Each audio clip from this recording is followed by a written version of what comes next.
Our founding fathers all felt that the people should make laws. In fact, the Declaration of Independence is serious lawmaking. And what they did is, on the way to Philadelphia, they cut a deal with the devil for slavery. And so in order to sell that deal, they didn't want the people to vote on ratification. So they kept the people one step removed by having it done in conventions. And so in so doing, they did not put in place procedures for the people could make laws. And so we now have a setup where, starting from the get-go, the people were left out of the picture and the elites control the government. And so that has carried us forward to where we are today. In the past, we could get away with it because the damage we were doing was fairly limited.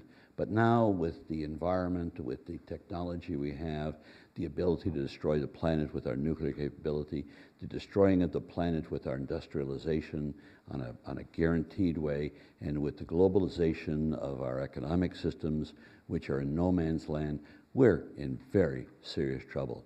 And so there's really only two alternatives where you can deal with this. The people that are causing the problem, which means the government, the control of the government in the hands of elites, or you can deal with it with the people. Now, you've all been weaned on the concept that you control the government by your vote on election day. Well, for about 2 seconds, when you throw that lever, you got power. And the minute you throw that lever, you've given your power away to politicians, and then all you can do is write to them and ask them to do the right thing. Well, that and $1.50 will buy you a cup of coffee at Starbucks. That's about all you're going to get out of that.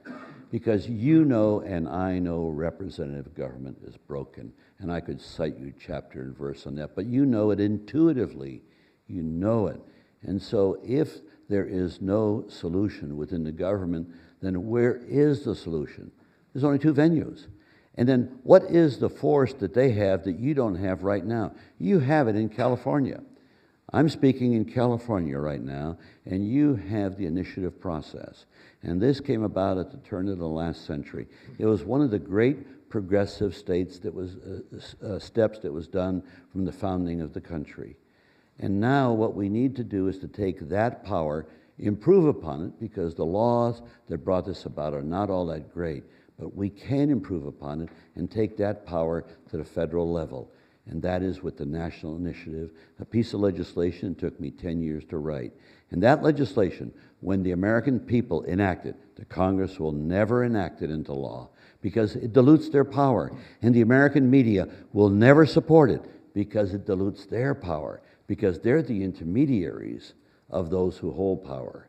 And so now, if we can equip the American people to make laws, the American people are qualified to vote on every single policy issue that affects their lives.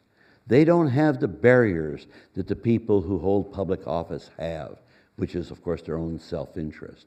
They don't have that. When people understand their enlightened self-interest, they will vote on it. And so the process is there, but we need 60 million Americans to vote to empower themselves, and when they have this power, they will be able to make the changes. It's bringing the American people into the operation of government as lawmakers. They become the fourth check in our systems of checks and balances. It's a win-win. The people, the existing representatives, they'll be able to do a better job in the day-to-day operation of government because the vexatious issues will have been removed, and the people will make the decision on those issues. War and peace, women's rights, health care, taxation, all of these issues, the people can make those decisions and make the right decisions, and all we need is to bring that about. What am I talking about? I am talking about changing the paradigm of human governance. There is no greater task. We do it in the United States. It will go around the world like wildfire, and you'll see the world change. What we need in our society is to understand there's enough on this planet for everybody. Right now, we are led by greed, selfishness, and violence. We need to change that. We need to have the people understand that they can change it, and that we need to be led by love, understanding, courage in the people so they can implement the balance of the virtues that they have. That's the change that has to come about, not these phony changes where people take a focus group and say, oh, change. That's not change. Change is empowering the American people.